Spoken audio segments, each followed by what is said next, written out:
প্রিয় পাবনাবাসী, বেলাকলে 4টের কাছাকাছি ডুবা ডুবা ভাব, মানে বেলাকলে এখন ডুবি যাবি, বুঝতে পারছেন? মানে বেলা ডুবি সন্ধি লাগবে, এই সময় কলি মাছ মার লেগিন আমি কলি এক চাচার কাছে চলে আইছি মাছ মারা দেখানির লেগে। তো গাইজ এর আগেও কলে আমি বোতল দিয়ে আপনারা মাছ মারা দেখাইছি। এই চাচা কলে একটু বেশি মাছই পাইছে, দেখছেন?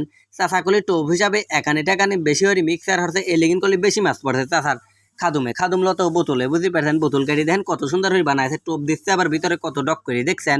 একানি টাকানি মিক্সার তো ওই লেগিন বেশি মাছ পড়ে। চাচা কলে সন্ধ্যের সময় মাছ নিয়ে কি করবে আপনারা দেখেন লাগবিল, এ লেগিন তো তাড়াতাড়ি ধরে বাইক চলে যাওয়া লাগবে। চলেন গাইজ দেখা যাক কি হরে চাচা মাছ নিয়ে যায়। তো গাইজ দেখেন বাইক কলি মাছ আনতে আনতে সন্ধি লাগি গেছে, বুঝতে পারছেন? সন্ধি লাগি গেছে এ লেগিন কলে চাচার বাইক যত লোকজন ছিল সকল লাগি কলি মাছ কুটা ধরছে, পুঁটি মাছ খালি পুঁটি মাছই পাইছে, দেখছেন? 2-2টা খলসি মাছ আছে।